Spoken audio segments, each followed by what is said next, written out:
Alright. Alright. Alright. Let's do this. Wait, I didn't... Go back. Go back. Go back. Take me back. Take me back. Don't know why I saved it particularly, but... Alright. To you. What remains is quite different in tone. We can do this together. Oh, goodness. We can do this together. You're right. It's simple. And now for the obviously correct choice, yes. Take a deep breath. Clear my head as best as I can. I've been waiting my entire life for this. My entire bloodline has led me to this point. A chance to end all the pain I endured.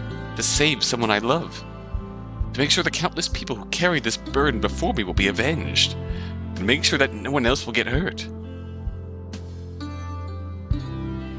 How it goes from here isn't just up to me. It's up to all of us. Around us, the wind quickens and grows in intensity. The bright full moon looms high over us.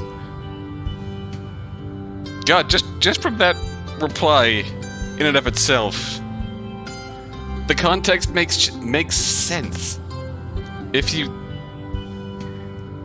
the choices are balanced, God, it's so simple, but it makes sense. If your choices are balanced, Morgan takes a deep breath, clears her head, levels out her thoughts, and we're gonna focus this. We're gonna focus.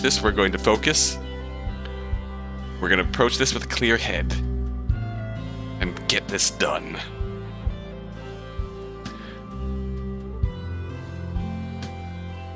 Before, on one end, she was thinking too much about ending this, her life be damned. On the other hand, she was thinking strongly about getting out of here with Tara. Now we can just take a deep breath and focus on ending this for good. The bright full moon looms high over us. One last time I nod at Maddie and Abigail. Okay, let's go. Confidence. Honest good is confidence. Let's do this. Oh. Okay. Now let's move on. See how we advance. Oh. Well, this did not change.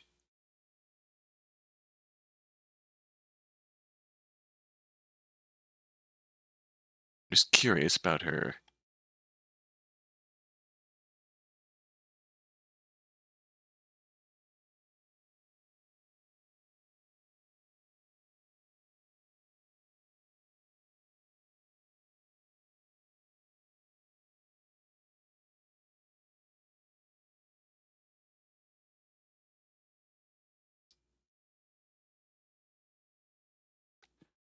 I think this kind of lines up with her reaction last time.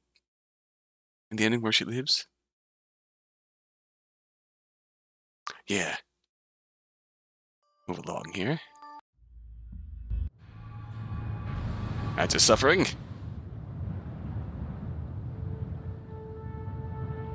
Okay, here we go. I turn to run, to confront Evelyn myself. I don't know what else to do. Everything has gone wrong. What that matters to me at this point is that Maddie and Tara get out of here. If I have to die for that to happen, then so be it. Hesitate, just slightly. My leg wavers as I try to take a step forward. It's enough for Tara to grab my arm, grimacing through the pain. Where are you going? Just stop her. Tara's grip tightens. Not without me, you aren't. Ooh. Tara, you can't. Neither can you. I'm not letting you throw yourself away. Not again. Something soft pulls at my leg. I look down to see Gelidora staring up at me. Both of you. Tara has joined the party. Gilladura has joined the party. As sweet as they are, there isn't the time for any sentimentality. Every second we spend talking is a second wasted. Morgan, the moonlight. Ooh. I glance up at the sky, but don't notice anything different. Moon shines down on both Maddie and Evelyn, surely invigorating them both. However, it's obvious from the situation that Evelyn is better at using it. What about it? It makes magic stronger. With enough of it, and our magic, we can stop her. Our magic? Whose magic? Yours and Maddie's? Her eyes glisten in the moonlight as she stares up at me. No, Morgan. Mine and yours. Ooh, Morgan magic? What? I can't keep the exasperation out of my voice. We don't have time for her to mess around. Traces of Morgan magic from Evelyn's influence? Gilladura nimbly climbs up my legs and torso, my heavy sweater protecting me from the pain of her claws. She perches on my shoulder. Love is its own form of magic. It Oh. makes the impossible possible. And I know you have plenty of that. I turn to face Tara, who's been listening to every word. Despite it all, she gives me an encouraging smile. I don't know anything about magic, and I'm still figuring this love thing out. But I'll give you all the love you want, babe, if it helps get us through this. But I know I believe in you, Morgan. Oh, Go kick her ass! yeah! I breathe in deeply. I could try to stop her myself. Even if I had to die for it, I would. What Gilladura says sounds crazy. Everything about this is crazy. I don't want to die. Okay. We found our path? I'm putting all my trust in Gilladura and in Tara. Just like I know they're putting their trust in me. I won't let them down. With one arm, I help keep Gilladura in place. As fast as I can, I run, heading straight for Maddie and Evelyn. Oh, side Maddie? Can we break out? Oh. Blue? We are still feeling it. Now do you understand? Everything that you've done still wasn't enough. Even cheating death itself. Is Morgan gonna bust into the illusion? Now, join them. Barely on the periphery of my awareness, I can see magical energy coalescing behind her. A spell that's intended to end my life. I need to react. I need to move out of the way or do something. But I can't. I'm frozen. I can't tear my gaze away from the sight of Morgan and Tara. I couldn't protect them either. I couldn't save them. Maybe I deserve this too. I wasted the second chance I was given. Maybe Another presence cuts through the haze of my mind, giving me a sudden spark of clarity. Abigail! She must have been calling my name for a while. Madison! It isn't real! You aren't alone! Her words cut through my despair like a hero's sword. I lock eyes with her and I welcome her into my own head. She's so vibrant, so present that she forces out Evelyn. Like Gilladura said, love is a power. Love is a magic in and of itself. And Abigail has that for Mads too. Everything that I was feeling just moments before, all that fear and horror is swept away. It's replaced with only one thing. Love. Oh, love is its own magic. She helps make me myself again. Time itself has stopped. Rather, it doesn't exist here. Right now, we're the only two people in the universe. Aware that this is only a vision and not reality. Yet somehow it's more than that. This is a romance visual novel. True.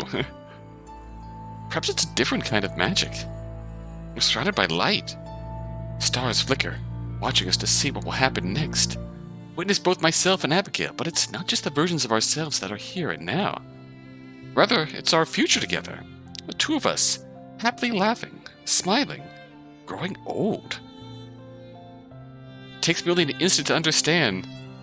She's the one imagining it. Sharing this with me, the same way that the faeries did. This isn't just a wish, or a wish, or a possibility. It's a promise. Both in my mind and in the real world, I take her hands. I don't worry about Evelyn, because in my heart, I know that we've already won.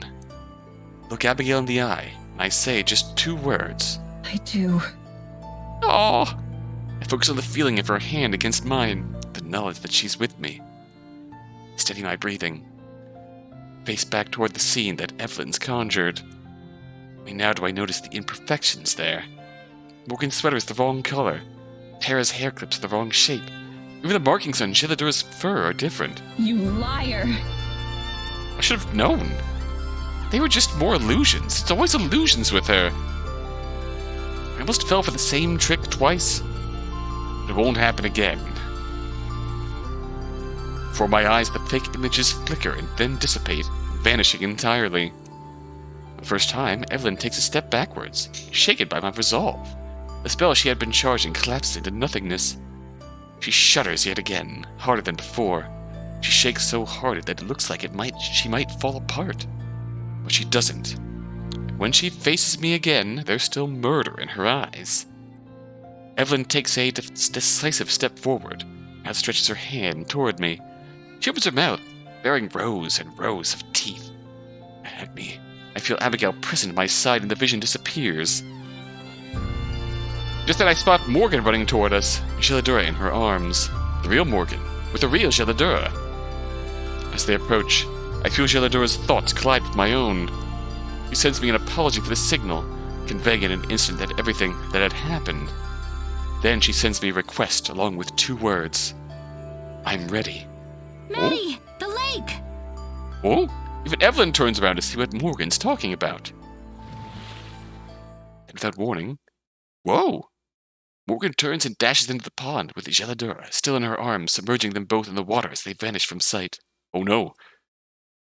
Tara skids to a stop, watching the spot where they disappeared as the shimmering surface of the pond scatters moonlight. I understand. The shimmering moonlight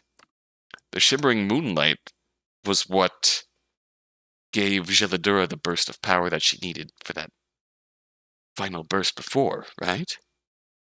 What I hope is the last time I draw up the magic that the fairies have entrusted me with. I coax it out of every nook and cranny of the forest, the frozen ground under our feet to the highest reaches of the trees. I implore the forest to help me. In an instant I can feel its response. From the fairies, hidden just out of sight. From the forest spirit, waiting forlornly in its grove. From Alma's mother, her child taken from her unfairly. All the dear, from Morgan and Geladura putting their fates in my hands. The very moon itself. I move with the easy confidence of doing something that I know I was born to do. All my short time as Fairy Queen has been building up to this very moment. I step forward, bolstered with the energy, and no longer afraid. I feel the gaping hole where Evelyn's mind should be, the black and vile reminder of the existence she forsook, and the lives that she stole. I find her like a roach, skittering and afraid, and I bind her. Sure that it sears her like fire. She shudders and shivers and quakes in the moonlight. Moon sickness. For that, I let go. Oh? I release it all of the magic and power that was given to me. I let it flow out of my fingertips on its way back to its rightful owner. Oh! Do we get to see Geladura? I can see the arc of the magic as it descends into the lake, where I know Geladura is waiting for it. Then as the last vestiges of it leave my body, the vision of it disappears and the warmth of the moonlight vanishes, leaving me cold. The thousands of voices and consciousness quiet and then go still, leaving me all alone in my own head once more. My dress returns to its proper form as just a jacket, and the flowers wither and shrivel away into non-existence, not death. The crown of my head crumbles to dust, rushing past my ears before it's blown away. At the same time, Morgan resurfaces and swims to the shore where Tara is waiting for her. Moonlight is endlessly refracted through the water, where it shimmers and sparkles. Beneath the surface, I can see her. Oh, do we get Geladura? Real Geladura. Geladura crests back toward the surface. Her true form restored as she's accepted the mantle of Fairy Queen once again. Oh. Geladura reveal? Geladura reveal? Oh! Oh, wow! The turnabout to Gel Dorado! Oh gosh, she's pretty. Oh god, she's pretty. Sheladora's true form as a fairy queen is a beautiful woman garbed in an ornate white and blue dress with a snowflake adornment. My goodness, Sheladora is pretty. A shining dress the color of fresh-born snow adorns her, glittering as brightly as the stars overhead. Ma'am. Water streams down her in little rivulets, some turning to ice or frost on the way. She's breathtaking, indeed. My dress was pretty, but it didn't suit me nearly the same way that the role of fairy queen seems to suit her. Also, appreciating Mad's dress. Mad's fairy queen outfit, very clearly spring-themed. Sheladora, very clearly winter-themed. Even Evelyn is speechless. Sheladora closes her eyes for just a moment. Her breathing slows almost imperceptibly, but just enough that I involuntarily step backwards. Pointy ears, cute, indeed. Her movements mirror the ones I performed just moments ago. Sheladora's stance is more experienced, more graceful, but I recognize it. She's calling upon the forest's magic. Then she raises one hand high. The moon seems to glimmer at her fingertips. Ooh! One swift motion, she slices downwards, moonlight trailing behind her. Pierces Evelyn like a spear, fatal and true. Her whole body convulses as her moon sickness wreaks its terrible havoc on her. She's a whole cone, too. No need to dock a couple of points for that alone, yeah. Oh, she has a whole cone, though. She's a snow cone. Her flesh bubbles and rolls as it tries to escape the dying spirit within. It's a gruesome sight, and I look away, turning instead to Abigail. She holds me tightly. As I watch Sheladora approach the shore, I can hear the buzzing of the fairies just out of sight as they start to return to greet their queen. I don't even have to be connected to the forest to know that it's rejoicing. It's over. We've won. I stand there on the shore, hardly daring to move. Keep expecting Evelyn to reappear, more powerful and furious. This isn't even my final form. Or worse, for all of this to be an illusion as well. That's a very real fear, though. But it isn't. Not a trace of Evelyn remains. Neither body nor soul. Sheladora stands on the ground where she last was. The fairy queen's eyes are closed in mourning. The abnormality wannabe is finally gone. The abnormality wannabe... No, she was very much... Evelyn was very much an abnormality. And also, the moonsick one is a sick name for an abnormality. Pun intended. Accentuates her regal aura. I respect my queen. Me too, Manji. Me too. We stand our ice queen. Sheladora stands on the ground where she last was. The fairy queen's eyes are closed in mourning. Not over losing Evelyn, of course, but over losing the fairy she had once been. I look down at myself, in my regular clothes once more, and my flesh and blood body. I shiver a little in the breeze. What's a miraculous feeling. Then I turn around and pull Abigail towards me, so we wrap our arms around each other. The biggest hug imaginable. Neither of us say anything. We don't have to. On the side of the lake, Morgan and Tara approach us. Tara's limping, leaning on Morgan for support. Both look a little bruised, but not too badly off. Abigail and I walk over to meet them. You did it, huh? You really did it. We didn't. Yeah. Yeah, Yeah, we did. we did. Worked out in the end.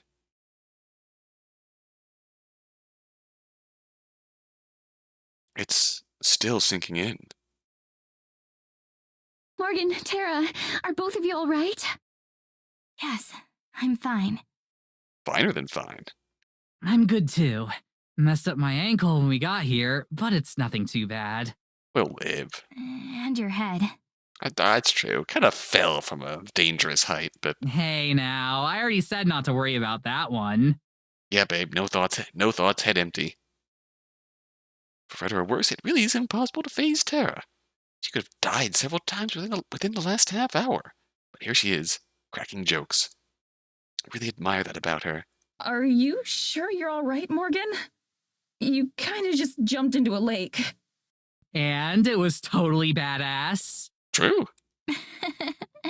Yes, I'm positive. Thank you for worrying about me, though. That's what family's for. The two of them exchange a smile. As they do, I look up at the sky once again, and for just a moment, I close my eyes. In my head, I offer a word of thanks to the forest for its protection and for everything it did for me. A chilly breeze blows in response. Just happy that everyone is here and alive, yeah. A loud buzzing fills the air, and we watch the swarm of fairies as they rush toward us from the trees. I step back to stand beside my friends as the fairies arrive, joyously fluttering above Gelidora's head. A bright smile illuminates her face as their people welcome her home. They don't speak.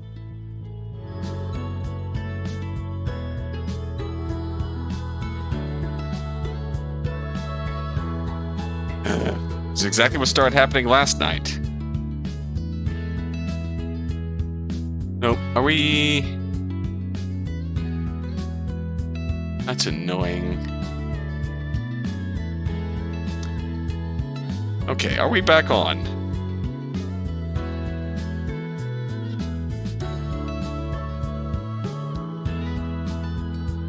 Now of all times for this to happen. Are we back on now? Okay. Oh. Worst possible time for that to happen. We're back. Okay.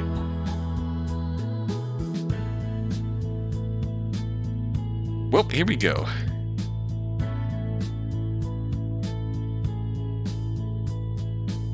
Please hang in there, OBS. She and Morgan are both watching, somewhat awestruck. When we get home, Mads, you've gotta write an autobiography. Either that or the best fantasy novel ever. Correct. First Morgan sacrificed herself, then Gelidora, and now OBS. The true victim of the true ending, OBS. Didn't know OBS was moonsick all this time. Gosh dang it. I'm sure you can make millions off the book deal. I wrapped my arm around Abigail. I'm good. I've got everything I need right here. I got everything I ever wanted, and I'll never give that back. Abigail grins, putting her arm around me in turn. Tara groans and makes an exaggerated gagging noise. Okay, if you're gonna be that sappy all the time, then... I'll just have to out-sap you! Morgan interrupts whatever the consequences will be by leaning forward and kissing Tara on the lips. Oh, plot twist! It is Morgan who's going to out-sap us. That shut her up fast. Then we'll just have to outdo them, right? Yeah! For me, the second or third time ever, Tara looks like she doesn't know what to say. But in a good way. I love that for her. As we all laugh, Gelidora approaches us, the rest of the fairies forming a cloud over her head. So, it's over. There's much to be done. The forest will need time to heal and recover. Yes, ma'am? It will take years, but it will happen. Thank you, all of you. Mere words cannot express how grateful I am, how grateful the forest is. Especially to you, Morgan and Abigail. Your family has suffered so much over the years. That's right. Gelidora was there with Morgan throughout everything. She was the only one who can even come close to really understanding what Morgan's been through. It's over now, though. Just like the forest, it'll take time to heal and recover. Indeed. But we'll be okay. The pain and the rot has been excised, and now we can actually move forward and heal. I know you will. Aww. Gelidora faces away from me, looking out towards the forest at large and towards the waiting cluster of fairies, her domain, and her people, What about the folks back in Eisenfeld? What'll happen to them? I imagine they'll recover from the glamour rather quickly. I wouldn't be surprised if they don't even remember Evelyn's existence. The glamour. Okay, pretty much everyone in Eisenfeld was under Evelyn's thrall, almost. There might be some difficulty as they figure out who will manage their affairs. Turns back toward us now, smiling. Aw, I like that smile. In particular, she looks at Morgan. But I don't imagine any of you will be around to concern yourselves with that. Right.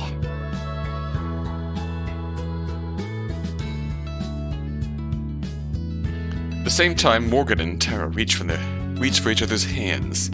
They smile at each other, meeting halfway. And you, Abigail, are you looking forward to leaving? Certainly. I've heard so much about the rest of the world from Madison and from Tara already that I can't wait to see it myself. Although, I'm a little nervous about, what were they called? Airplanes. Yes, those.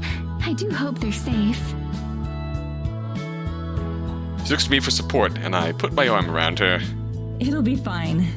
I promise. Don't worry about it. She'll have a lot to get used to in the modern world, but it seems like she's just as excited to experience it as I am to show it to her. Even Morgan will have some acclimating to do, after spending her whole life with Eisenfeld's limited amenities. That is true. It's fine, though. As Morgan mentioned, we have so much time. Fairy Queen smiles at us again. I see. If you don't mind, I'd like to show you just one last bit of magic. Something long overdue.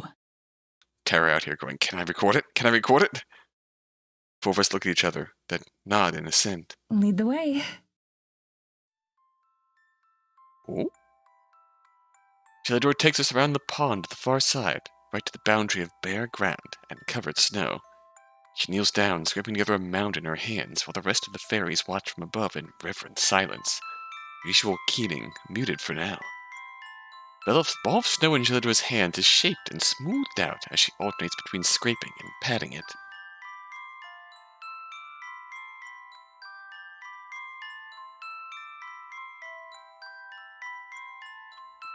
Soon I realize the form it's taking, that of one of the fairies.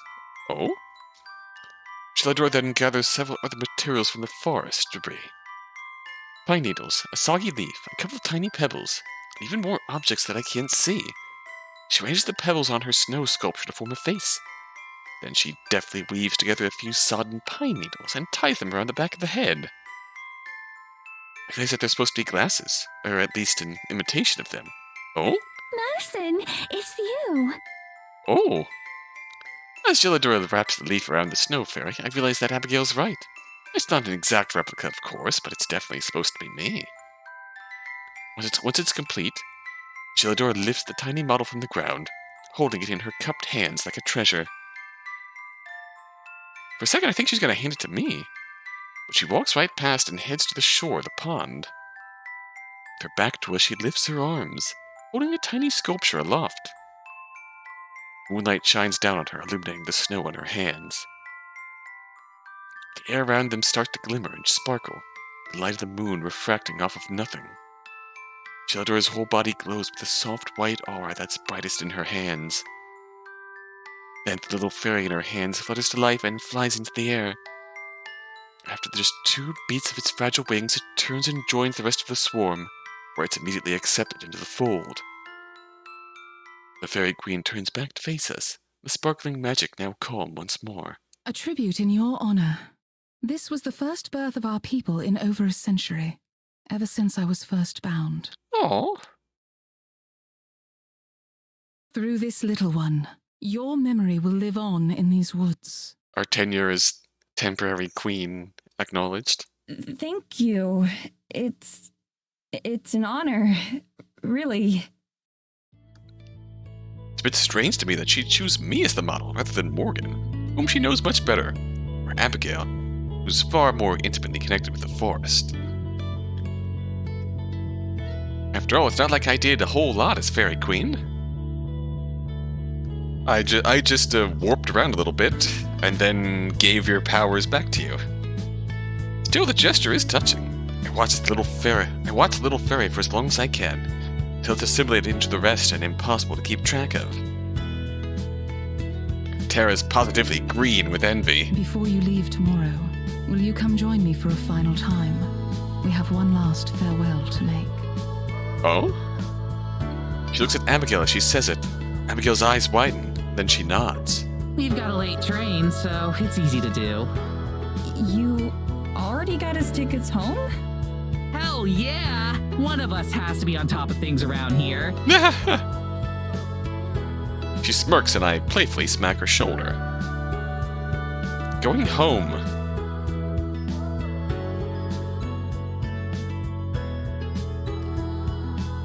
Just the thought of it is exciting. The prospect of returning to our normal lives without having to fight for them. Right now it feels kind of like a dream. But for once, one I know will come true.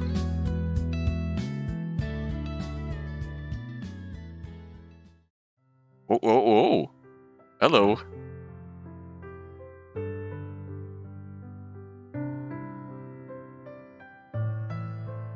Once again, I wake up before Abigail does. Bed isn't even close to big enough for both of us. It didn't stop us from getting a full night's sleep. She lays nestled against my side. Oh, there we go. I was worried for a moment that chat broke. Terra like, I broke a couple bones and I don't get anything for it. That's some bull. I broke bones for this operation. Also, damn. She lays nestled against my side, breathing peacefully, while I contemplate the sunlight streaming in. No matter where Terra and I travel to, I'm always looking forward to going home. That's especially true now. It feels weird to imagine that this time tomorrow I'll be on a plane over the sea. We still have a long day ahead of us, though. Our train doesn't depart until the afternoon, and then it's hours to the city. This will be much more cheerful than my trip out here, where it was just Terra and me. For as long as I can, I just remain in bed, cuddling close with Abigail. It's so nice to be able to just turn off my brain and relax. No deadlines, no threats, no flickering in and out of existence. Peace. Oh, happy smile. Isn't too long before her eyes flutter and drift open. She yawns, cuddling even closer to me. Without moving the rest of my body, I turn my head to face her, and our noses brush together. Oh. Good morning. No comment, twin, but you do not appear to be wrong. Good morning, Madison. Horny jail, twin. Horny jail, get bopped. How'd you sleep? I was gonna say, if Terra wants anything to lord over Mads, it's she got a bedroom CG, while Maddie and Abigail just get sprites. It was the best sleep I've had in 200 years. In 200 years? That's understandable.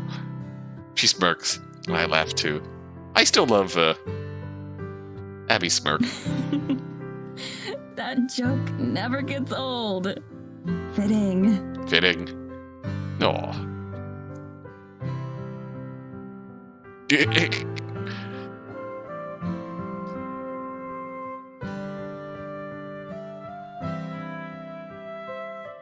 Twin, the one brave enough to say it. What? Twin out here, twin out here sitting watching, being like, "Why are you booing me? I'm right." What about you? Still, horny jail.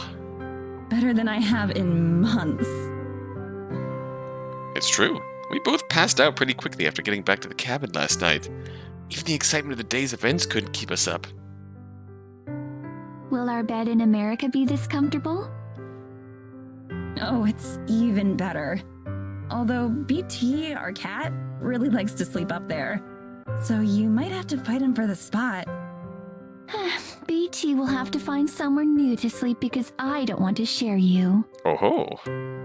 She shoos away an imaginary cat with one hand. I love her. Maybe he'll like Morgan. She's gotta be used to having cats around by now. Gilidura counts. Technically? Technically, yeah, that's fair. She is cat. Our home will be She so was cat. lively, won't it? Absolutely. I can't wait. Me either.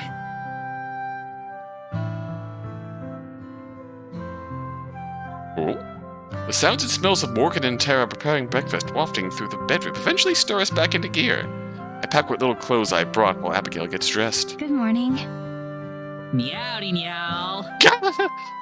Meowdy. Please don't ever say that again. But, good morning. Hello. What are we eating today? Wow, you don't waste any time, huh? I've wasted a lot of time not eating, and I intend to fully make up for it. I respect that attitude, Abigail. Good luck. I brought over all the food I had at home, so there's plenty. Oh. She sets a platter of pastries on the table.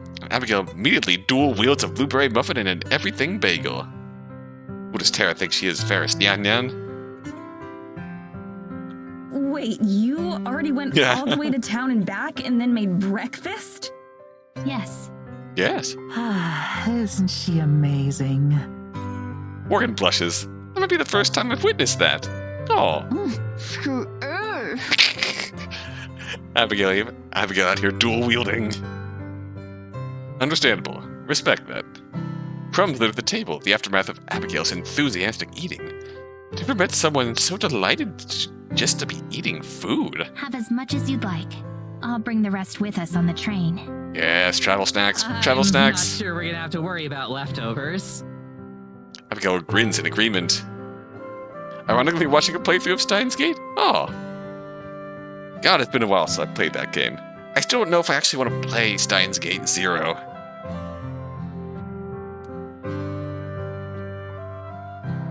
But Abigail grins in agreement. After we finish, Steins Gate is timeless. After all, in a sense. Yeah, in theory. It is in fact timeless. After we finish, I help take all the dishes back into the kitchen and set them by the sink. Morgan starts washing them right away. Steins Gate 0 was worth it? I'm not sure who I'm washing these for, but it feels wrong to just leave them dirty. It's a lot more uneven than the original. Fair. The original felt like a complete story in the end. When it's good, it's really good. So, like, after finishing the original, like,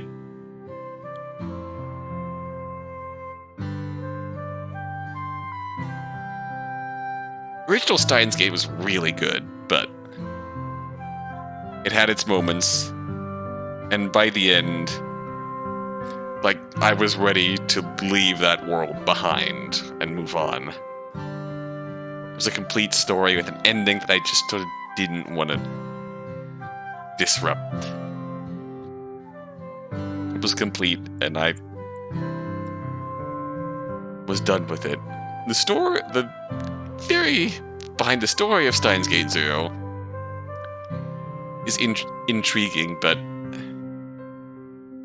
I still don't know. But I trust your judgment there, but I don't know if I'm ever gonna open that mid-cool. 48% on your iPad will it make it to the end of the stream? I imagine so. What'll happen to this place once we're gone? She shrugs. I'll leave the key in my shop. I don't really care beyond that. Fair. It's nice to not have to. Very fair.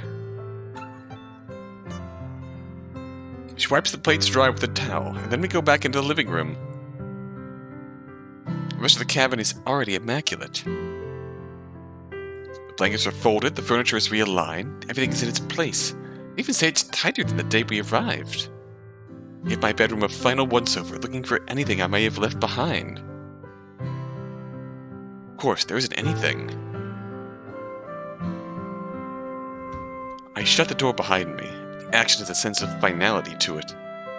Everything else is waiting for me in the living room. It's a mid-cool. This is a long game. When you consider how long the original took me, you can see why I'd be reluctant. Yeah, that is also a very good point in that feeling. Like, that's also the reason why I never did any of the Higurashi extra arcs, so to speak. After such a long journey to what was a really conclusive and final end, like, I didn't want to disrupt that. I didn't want to... Like, the reason why I didn't do Higurashi Kai after finishing Higurashi, sort of similar to the reason why I didn't want to touch Steins Gate Zero after finishing Steins Gate. After such a long playthrough, long project, it was hard to pick up something else in that world after reaching a conclusive ending. Everyone else is waiting for me in the living room. I should focus So on... we're going out into the woods one last time, right? Oh yeah. Yes.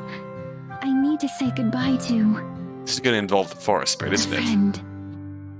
Whoa, you know someone else in the forest? Is it Elvis? It's not Elvis. Maybe it is Elvis. You're never gonna let that go, are you? Maybe it is Elvis. We never actually talked to him. But... Who's Elvis? Oh no. Don't worry about it. Tara's just being dumb. Aren't I always? You are, and I love you for it. You got me there. Anyway, you'll see when we arrive. I don't want to spoil the surprise. Plus, I want Abigail to be able to share a peaceful farewell. Especially remembering what she told me before about the Fairy Queen and the Forest Spirit. We head outside and into the forest. For the first time since we got to Eisenfeld, it's not that cold out. In fact, it's even a bit warm. I wonder if that's a coincidence, or if it also has something to do with Evelyn being gone. Neither would surprise me. We haven't gone very far when Gelidor suddenly appears, popping into sight just a few feet away. Hello there. Arrival is silent. No smoke or sound or anything like that. Just 1 second it's empty, and the next she's there. Blip. Imagine trying to explain everything to Abby. Yeah. Good morning. Good morning. Morgan and Tara both flinch at her sudden arrival, but Abigail and I are unaffected. I've been waiting for you. I could feel the 4 of you into the forest. That's awesome! So your fairy sense started tingling? Gelidor tilts her head, perplexed.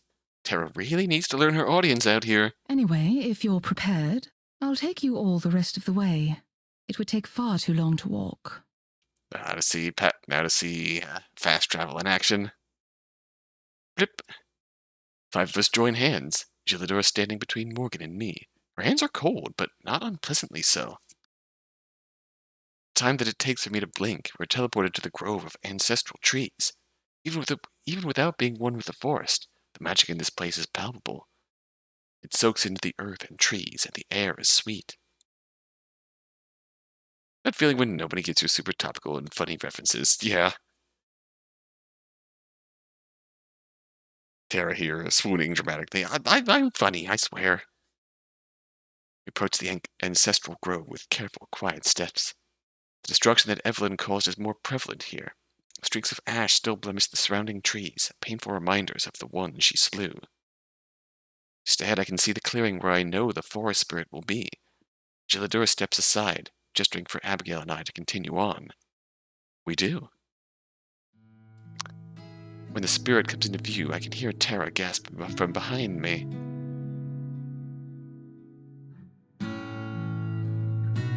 I love how that's the one time Gelidor is at a loss for words. I mean, she's known Tara for a fair bit of time. She should be used to this. But then again, it is Tara, so... The spirit looks even weaker than the last time I saw it. If previously it looked old, now it looks downright ancient. Its once terrifying eyes have lost their luster. Its wooden body is even more knotted and warped than before. And it's so small. Is this your friend? Without turning around, Abigail nods. For all these years we've been together. It was a forest spirit who saved my soul when Evelyn came for my body. Abigail reached out a hand, going to the forest spirit's side. Every time I also keep my distance. Abigail. I know. Oh? It's time, isn't it? Gilladura nods. The forest spirit peers down at the girl by its side, sure that it loves her back. Abigail takes a single step backwards and Gilladura moves to her side. Oh! Then the fairy queen raises a palm and presses it against the forest spirit. The sensation of magic gathering is familiar to me by now, even though this time it's flowing past me, not into me. Gilladura calls life from the surrounding trees. Here, where life is more vibrant, the ground ripples under our feet, surging with unseen power. Sunlight beaming onto us feels warmer. Everything is gloriously, happily, alive. The forest spirit's twisted form starts to change and morph, not in a painful way, like how Evelyn died, but much more peaceful. Jagged shards of wood soften and retract. Its two legs start to stitch themselves together into one solid trunk. Its arms stiffen, reaching outwards and upwards, slowly regaining the colossal height that it once possessed. Roots appear and bury themselves underground as the forest floor itself rises a little to accommodate. Remember now that Abigail mentioned before that one of the Fairy Queen's duties was to help the forest spirit pass on, and with the Gilladura missing for so long, it was impossible. I wonder how many decades or centuries this one had existed before meeting Abigail. No wonder all the trees here have such vibrance. No wonder this is the center of life in the forest. Just like the process that made me Fairy Queen, there's little pomp and flair to the transformation. But instead it feels intimate and calm. When Gilladura retracts her hand and the magic dissipates once more, everything is still and silent. Oh! Abigail says goodbye to the forest spirit, which has turned into a tree. Abigail kneels on the ground before it, the spirit's eye being the only recognizable part of it. Abigail falls to her knees at the base of the newborn tree. The spirit's great eye slowly slides down the trunk, a final magical motion, till it's level with her face. Oh! Despite the tears in her eyes, Abigail manages to smile. Hello, old friend. Thank you for everything you've given me. Not just company, but another chance at life itself. I'll miss you. I really will. More than I'll miss anything else here. I'm sorry I wasn't around much lately, but I hope you know that I was very happy. Even when it was just us. Even when there was no one else.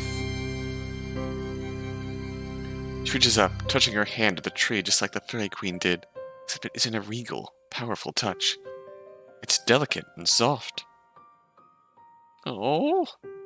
Presses her forehead against the tender bark, not bothering to wipe away her tears.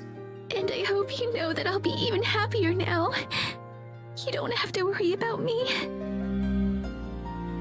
I'll be okay. Abigail remains there for a long moment. The forest spirit's eye watches her, at best it can, for as long as it can. Slowly it goes dim. The red light fades to gray, then to the same plain brown as the rest of the tree. Within moments it's indistinguishable from the rest of the forest. Abigail looks back up and notices the change. She brushes her hand across the sightless eye, and then she rises to face Gilladura. Thank you. I'm sure you made its life that much more wonderful as well. I hope so. Tara, do we still have time before we have to board our train? Couple hours, yeah. If it's no trouble, I'd like to return to the Fairy Grove one final time. That's fair. I'd be happy to take you. It's the place that we were both the happiest. Tara and Morgan nod in approval. They've both been keeping pretty quiet, though that's only unusual for Tara. Still, I'm glad that she's being considerate of the solemn mood. Once more, Gilladura takes our hands and transports us to the fairy clearing. That's right, this is... That pink rings differently in the daytime. There's no evidence here of what took place last night. Well, there aren't any deer this time. A few birds are at their nests. All's right in the world. It's a little strange not instantly feel the presence of the fairies in my head. I'm sure they're close by, but like usual, they keep their distance. As soon as we regain our balance, Abigail wordlessly starts to head for the shore. Oh, Tara taps me on the shoulder. Hey, me and Morgan are gonna take a walk. Give you two a couple minutes. Yeah. Sure. Thanks. The two of them set off at a leisurely pace around the water. Geladora goes with them. She and Morgan will surely want to say goodbye as well. Abigail's already down by the water, and I move to join her. Her hand grasps mine, and she squeezes tightly. She breathes in deeply, and I do the same. The air is crisp but refreshing. This place has been so special to both of us that I'm a little bit sad to leave it behind as well. I know that's nothing compared to how Abigail must feel. I don't speak. I'm sure that in her heart, Abigail's saying her final goodbyes to this place. I'll let her be the first to speak. We stand there in comfortable silence for a while, hand in hand. I said before that I had come to love the forest as much as I possibly could. But now, when we're about to leave, I realize that I was wrong. Because I love it more now than I ever have before. Aww. It isn't that I want to stay, but rather that I never had the opportunity to miss it. And now, on the eve of my departure, I'm sure that I will. To simplify things, but it's the, don't know what you... Yeah, it's like... This is a good ending, Twin. It's just a matter of, this has been her life for so long that... Now that she's about to leave it, she appreciates it more than ever. I think there's a certain kind of love that comes from having something. But there's a different kind of love that can only come from losing it. My surprise, she isn't crying. In the past when we've talked like this, it's been accompanied by tears, both joyful and sad. But now when I look over at Abigail, she looks determined. Determined to be happy. Just because you leave something behind doesn't mean you've lost it. I thought OBS was dying again. God, I hope not. Nothing dropped on my end. It just means that you have to learn to love it in a different way. When you look back on something and it makes you smile, that counts too. Love isn't just about moving forward. Sometimes it's about looking back. This place will always be special to you. And to me, in different ways. Really will. What if I forget? What if someday I can't look back and remember what it looks like? What if I can't remember how it felt the first time we kissed? What if I forget how happy I am right now? Even if you forget, you'll still carry it with you. It's still a part of who you are. It made you the person you are today. The memories aren't what's important. What's important is how they help you grow. You go quiet again after that. I'm surprised even myself with those words. When I look back, 5 or 10 or even 50 years from now, I wonder how I'll feel about this time in my life. Not just the forest and all the magical things that have happened, but everything that led up to it.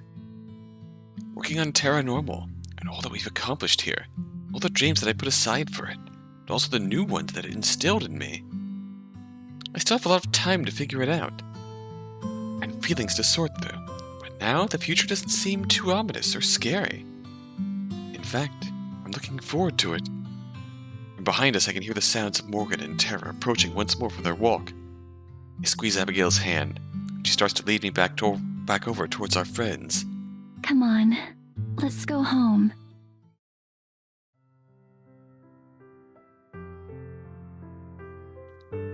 All aboard! Oh? The train conductor yells out his iconic line, and there's a loud hiss as the train begins to move.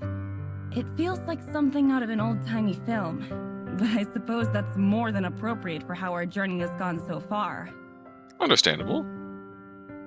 Beside me, Abigail sits with a white-knuckle grip on the seats, alternating between staring out the window and making sure the ground is still beneath her. Across from me, Tara and Morgan sprawl across each other, all pretenses of not a couple abandoned. As for me, I drink it all in, with a smile on my face. Every one of us deserves this. We pull out of the station, and I gaze out the window alongside Abigail.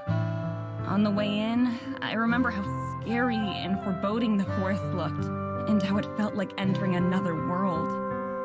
Now, on the way out, I certainly won't miss it, but I'm not afraid anymore.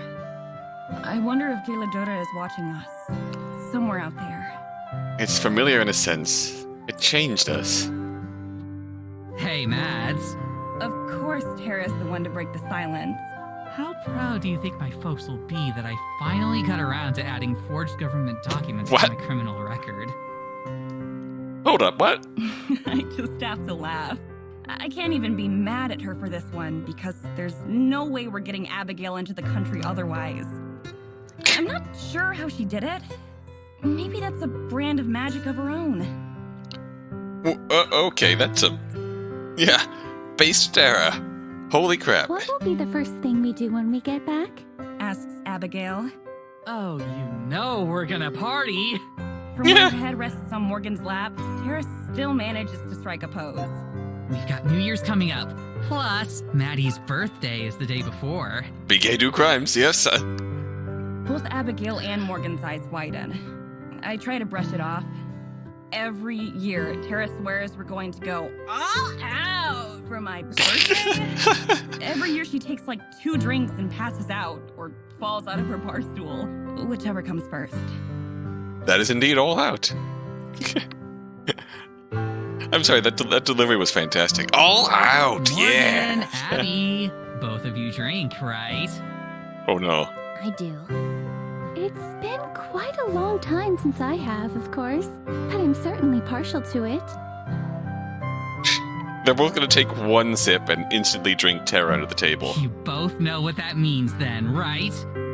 Tara's question is met with 3 blank stares. Drinking contest! Oh no. Oh god, Tara. Not again. Come on, you're okay with Morgan and Abby watching you drunkenly sing MCR, right? No, I'm not okay. While Tara launches into an extremely exaggerated version of my last birthday party for Morgan and Abigail's benefits, I find myself looking out the window, watching the world go by once again. There's so much that I'm looking forward to when we get home. Teaching Abigail about the world, going back to school. I'll also do my best to help Morgan take over the duties on the show. Maybe I'll even come back to guest star in an episode or 2. Aw. Morgan certainly seems earnest enough to take on that role. For so long, I wanted the world to slow down. Just a little bit. So I could catch up, figure things out, figure myself out. If there's one thing that being dead and hearing Abigail's stories taught me, it's that I don't want to look back later with regret. Just like I told her at the lake, we have a lot of good memories left to create. I intend to savor every minute of them. I Aw. listen to the conversation, laughing along even while I daydream about the future. My heart is happy here, even if my head's in the clouds right now. Abigail leans into my side, giggling at some joke whose punchline I missed, but I smile all the same. She'll make an optimist out of me yet. Oh. There's one thing that we have now. It's time. The reflection of that. The reflection of that. Anything else? Well, I'm sure the world won't mind if I keep it waiting just a bit longer.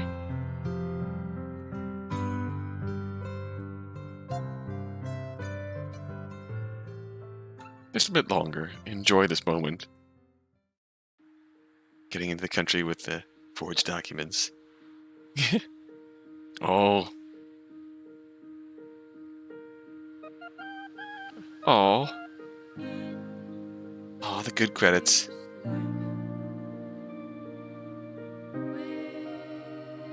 Everyone has their futures ahead of them. Finally.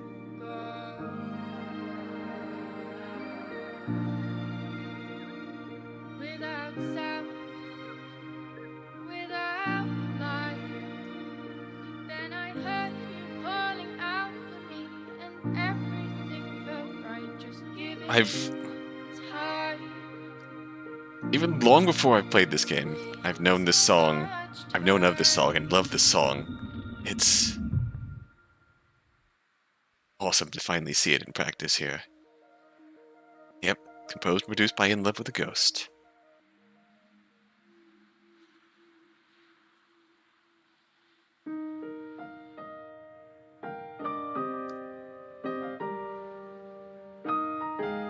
And I'm just gonna let this song play for a bit, because I love this song.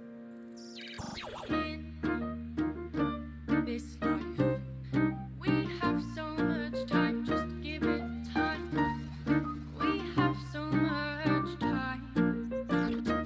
Oh, in this life, we have so much time, just give it time, give it time, give it time.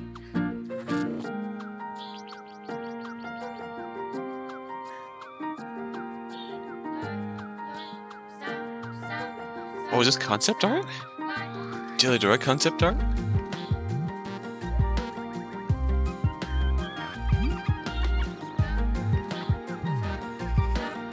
Oh, Morgan and Tara. I know I said it wouldn't speak, but I can't help it. Oh, yep.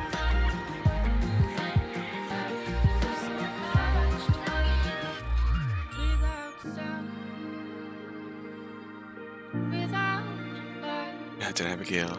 Oh, I heard you calling out for me, and everything felt right. Just give it time. Oh, the fairies. We have so much time. More Gilladora? Like baby Gilladora. And title screen. Thanks to you for playing our game. Oh. Thanks for producing such a beautiful game. No cryptids were harmed in the making of this game. Oh. Thank you for playing. Oh. We did it. Made it.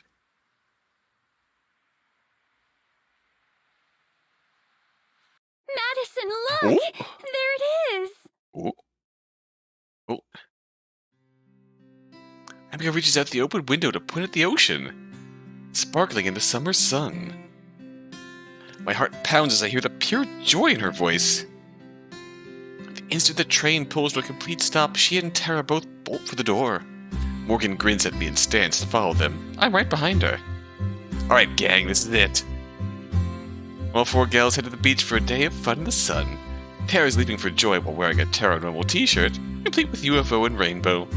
Maddie and Abigail are both in light beachwear. Morgan has cut her hair short and watches them with a smile. Oh! Smell that air. Feel that ocean breeze. Look at those crashing waves. I told you this place was awesome. Yeah! We made it to the ocean!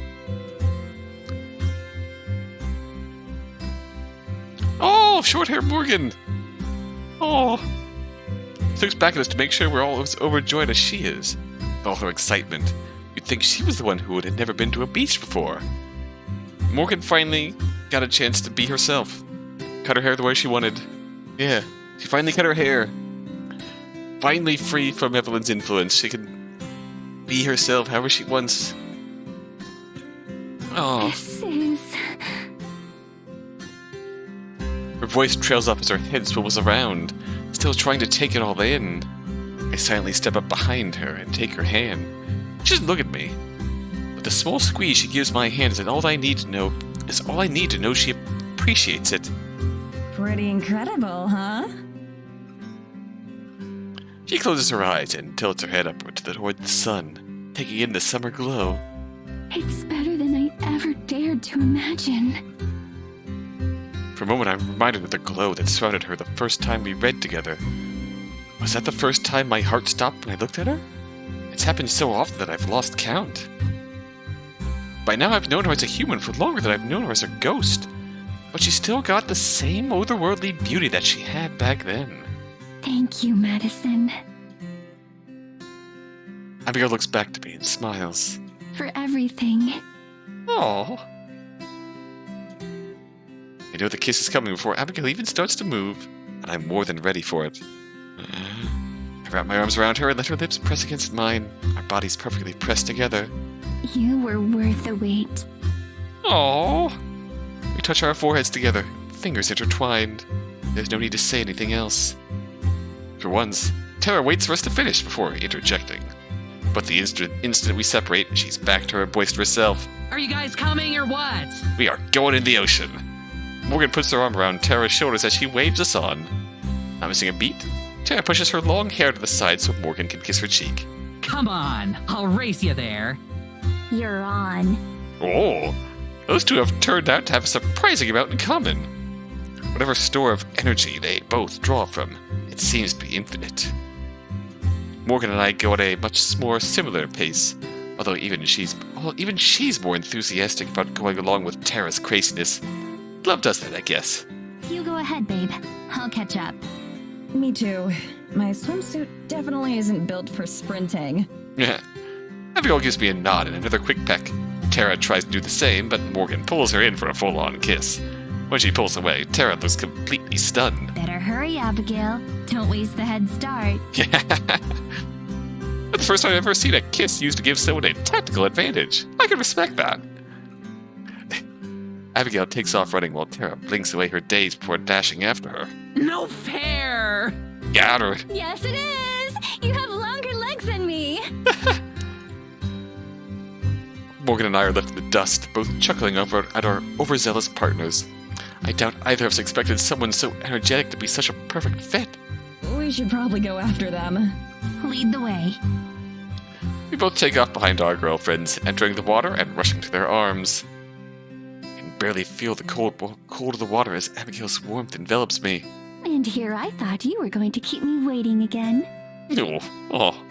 We lean in for a kiss at the same time, our lips pressing together in a deep, warm union. Don't you worry, Abigail.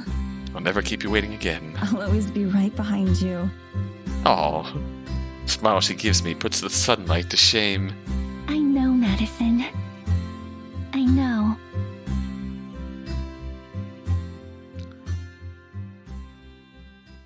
We got 2 achievements here. In love with a ghost, and thank you. That, 100%. We did it. We did it. We did it. Love wins. Oh.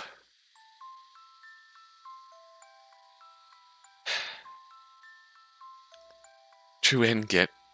That was awesome. That was amazing. We do hear notes. Ooh. 31%. We got this, twin. Game gallery. Happily ever after. Yeah! We made it. There they are. The happy gals. We made it, folks. We, of course, we're going to, our best ending here. Love wins. Lesbian. Love wins. Love wins. Oh, okay. So the guest gallery by Ada Rosa. It's the game's artist, designer. Oh.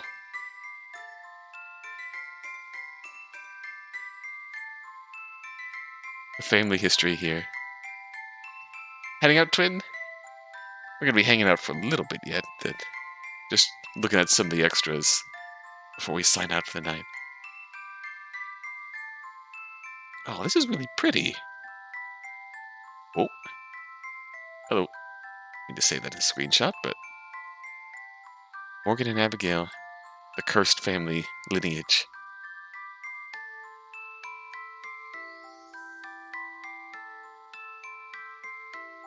Oh. Mads ready to get to work on Terranormal. Heading out. It's much greener, so it's not nice and filled, but alas. Oh. Morgan discovering the joy of the Nintendo Switch. And playing Tara's copy of Garfield Kart for the Nintendo Switch, no doubt. Still cute, though. Abigail. Oops. Oh, that's cute. Oh, trying out Mad's glasses. Oh, it's precious. Oh, and they're at the church too. Just recognize the church pew. That's cute. Oh. Heck yeah. This is some gorgeous art indeed. Oh, that's a cute pendant. Trans rights.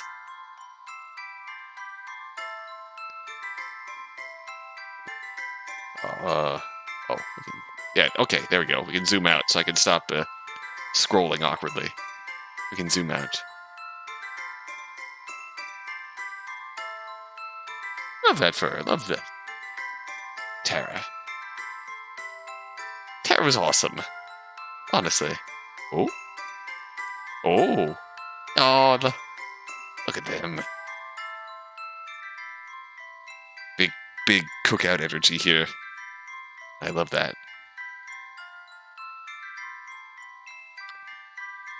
Oh, she looks so delighted. Let's see, what's for coming up here? Seafood. Yeah, that's definitely... That feels like seafood. But, oh.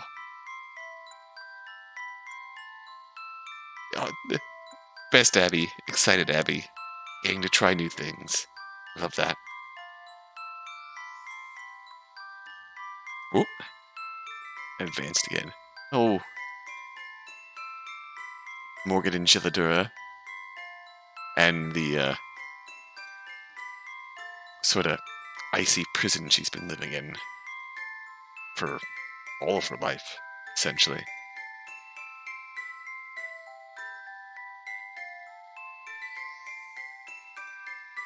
And whoa.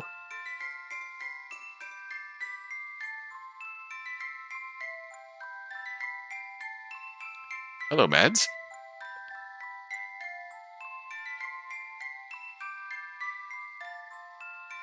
I admit I do not know how to describe that, but it's certainly a beautiful picture.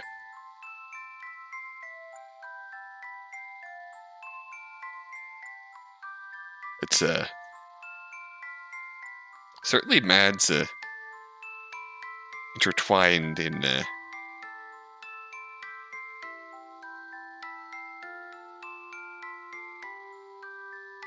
I'm not going to try to describe, but that's still, my God, that's beautiful.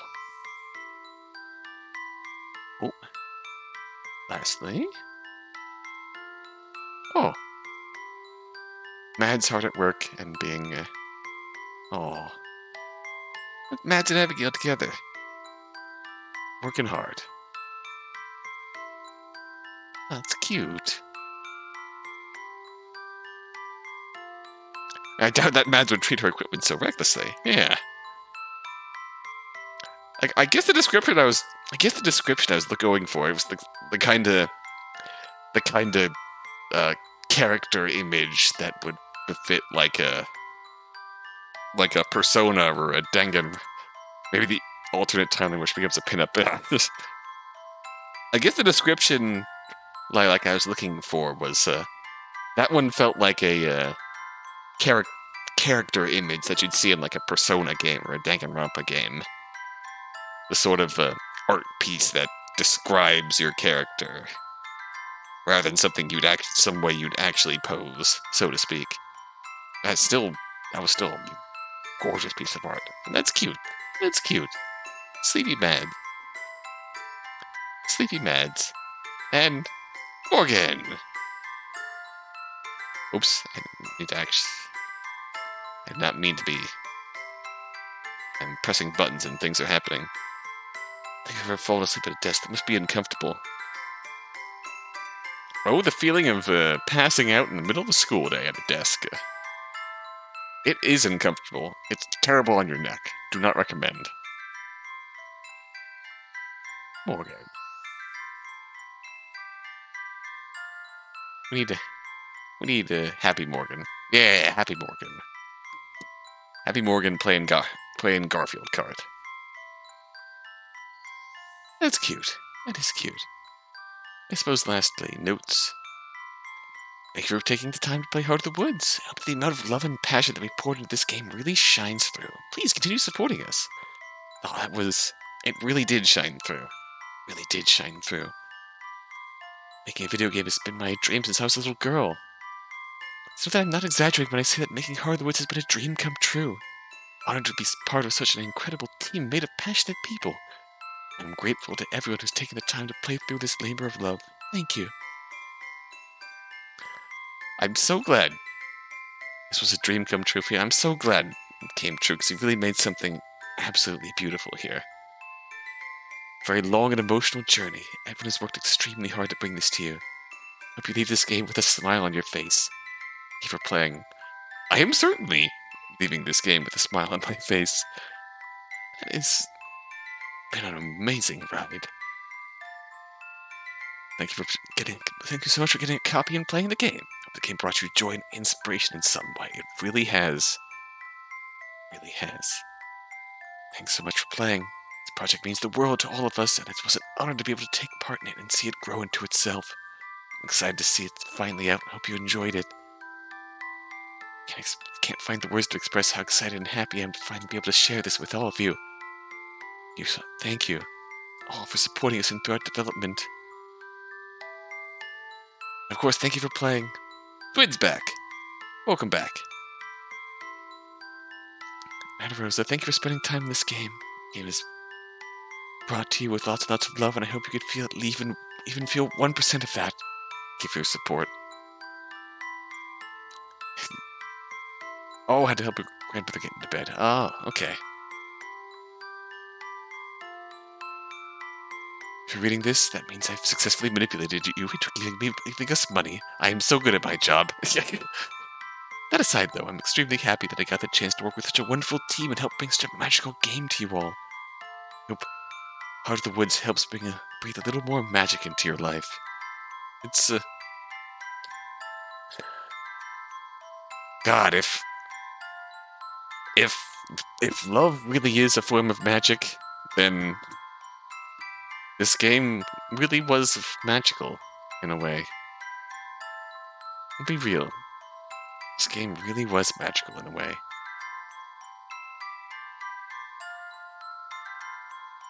One of the best UDVNs for sure. Oh, definitely. Let's say it's not for I definitely do not dig into this genre nearly as much as I should, because this was an amazing story. And so, if you know my YouTube channel, you know the sort of genre that I really dig into on a regular basis, but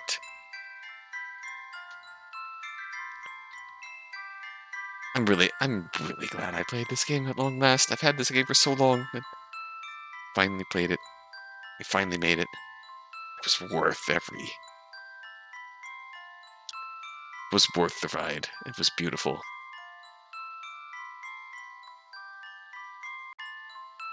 I haven't played any of the other Élan games, Élan VNs, but Highway Blossoms and Please Be Happy look promising too.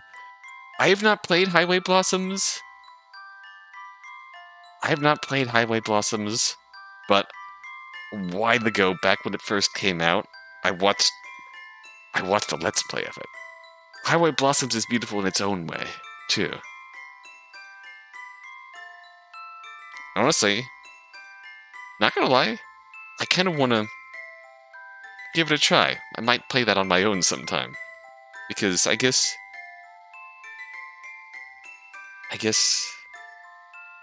the heart that goes into the personal relationships here is what shines through.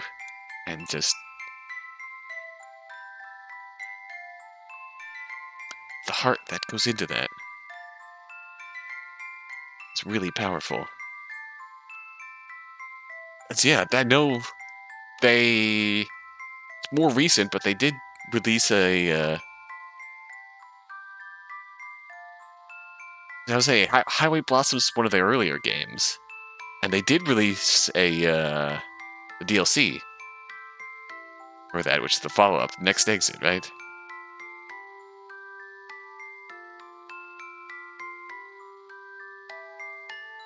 That also looks lovely. Just as a follow-up story to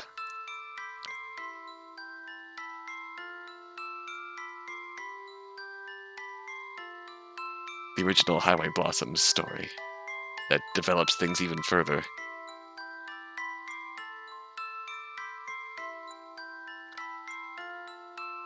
God, and they're two. Next Exit, definitely a good time there. Have you played Please Be Happy yet, Dan? I've seen a lot from that, and that looks awesome too.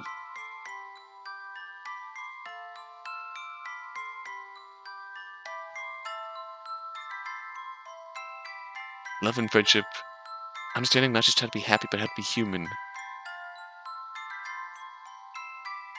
Gosh, just wholesome.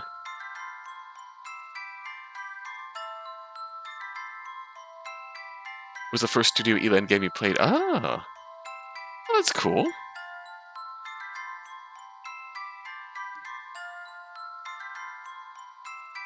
I'm also excited for Lock and Key. That's one I keep seeing around. I don't know if it's out yet, or if it's just still in development, but Lock and Key is definitely one that I'm gonna pick up when that comes around. Magical Girl Mystery from Studio Élan? Heck yeah. Still in development, I think. Yeah, I'll definitely have to keep my eye on that one, because that looks awesome. That looks really cool. So. Oh gosh. What do we get here? Yes. We have to end on happy vibes. Best end.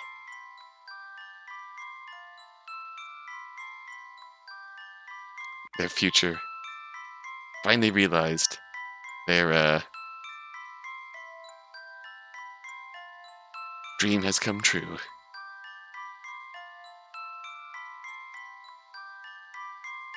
And on that note, yeah. Waiting for the final episode of National Park Girls. Ah. I didn't know that was still coming along.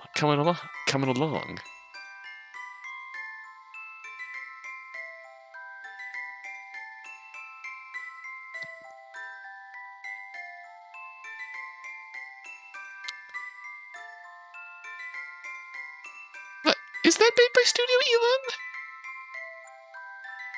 Why am I thinking that it's sometime this year?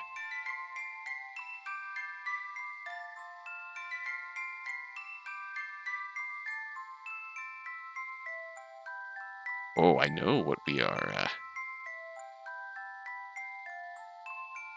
going to do down the line there. Yeah. I'm probably going to call it a night tonight, but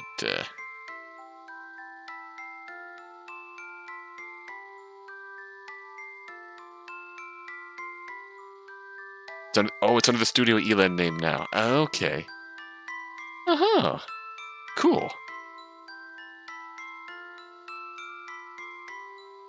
Part of the Woods official art book? Ah. So I think we're going to call this a night for tonight, but Actually, I suppose we should see.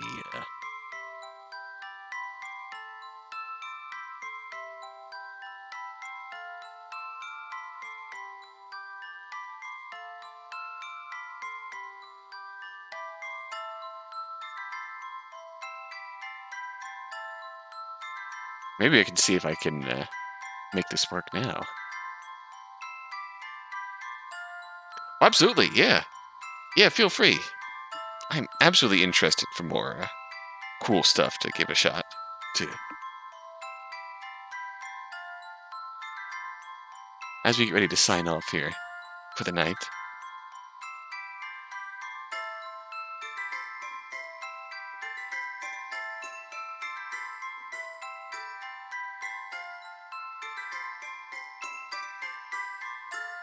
To the Maximum Monster Month Game Jam.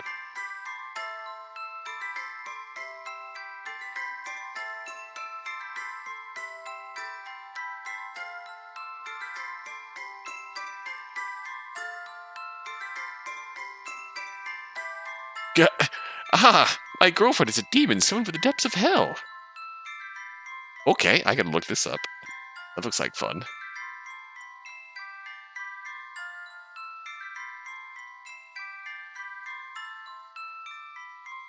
Oh.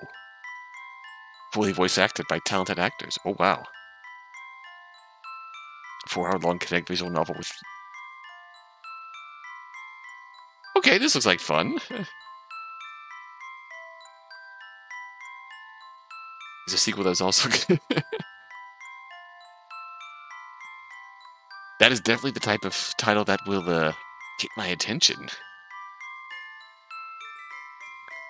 Put in a few bucks. Heck yeah. So I think we'll make that the plan for next weekend then.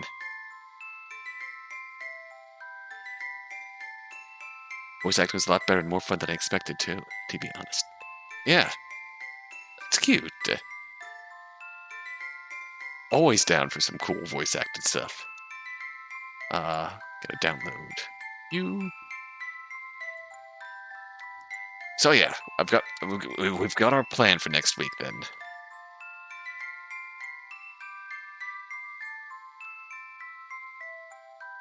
Where'd this go? Ooh.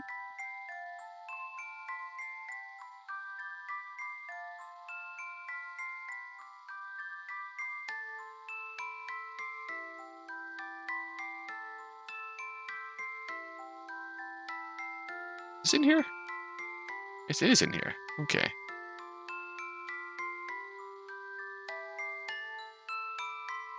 Juniper's not. I feel like I've heard that one. Oh, I have heard of that. I have heard of that one. Juniper's not. Yeah. Oh, I have heard of that one. That looks good. I'll definitely have to try that out. So we got my girlfriend is a demon summoned from the depths of hell. Heck yeah, we'll get back on our itch.io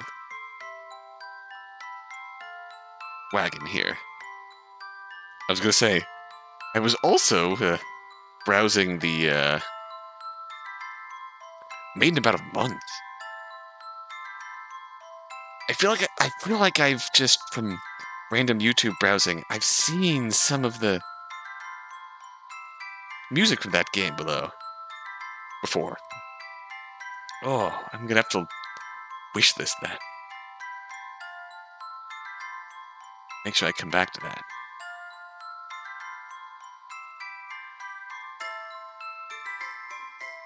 It's not.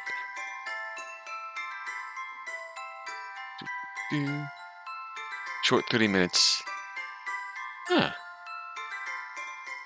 Yeah, definitely gotta have to check that out then. So we've got that. Also did Dysfunctional Systems. I've not heard of that one.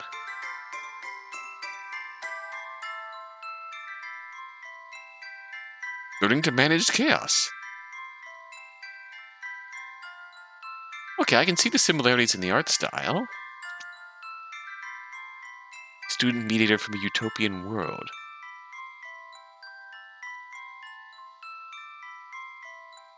Oh.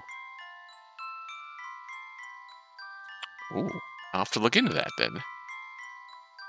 Oh, they ended up going busted the first story. Oh no. Oh.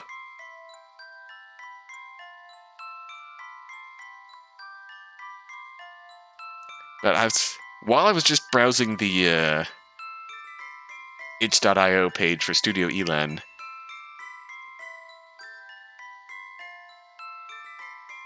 I have picked up the paranormal side story. So, oh,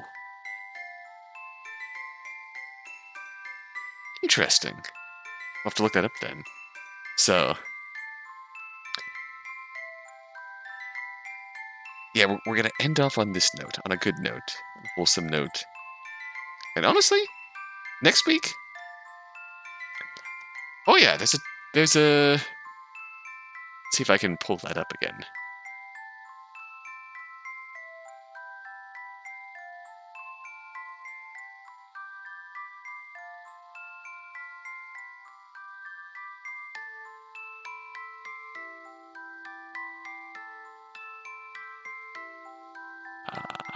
Where are you? Itch.io. I told you so with Tara and Morgan.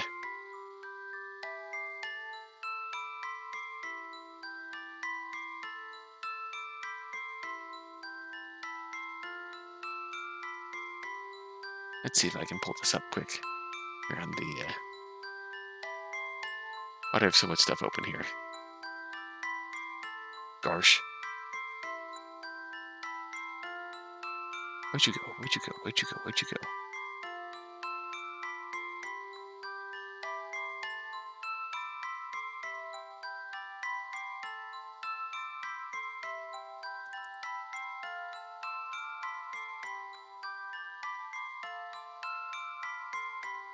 Let's.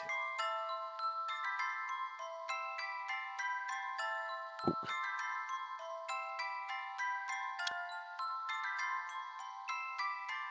I had this on here one point in time. There we go. I told you so with Tara and Morgan. Looks to be just fun side content.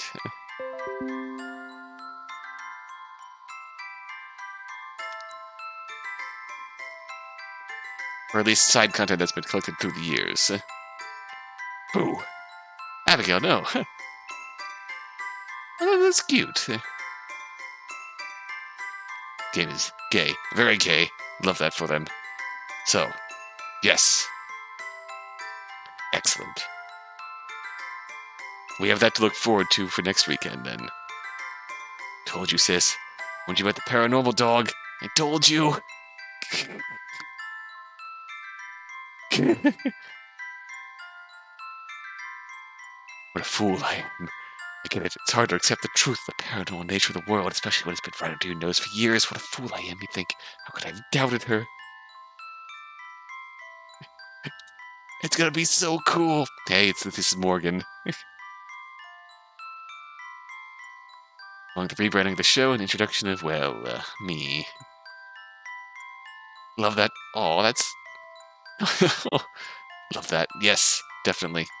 So we have that to look forward to for next weekend.